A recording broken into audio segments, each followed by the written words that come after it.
દુનિયાની માલિકા એકવાર મન દેવીને યાદ કરી તારી આંગળીનું ટેરવું તો આમ લાંબુ કરી બાપ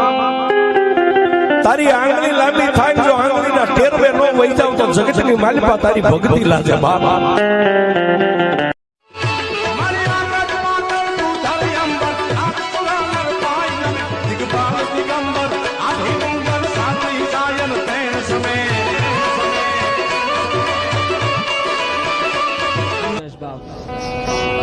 અને જગતની માલિકા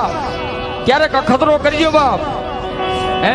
ક્યારેક મારી સામુંડાને અખતરો કરજો બાપ કે સામુંડા એટલે કોણ અરે બાપ સપનાની માલિકા કદાચ ચામુંડાનું નામ લીધું હોય સપનાની માલિકા ચામુંડાનું નામ લીધું હોય અને દી ઉગે ને ભલામણા જો તમારા ધાર્યા કામ ન કરે તો મારી 20 ભુજાળી સામુંડા ન હોય બાપ હે ચામુંડમાના નામોથી જમાયા બધાય પસરિયાનો વાળનો વા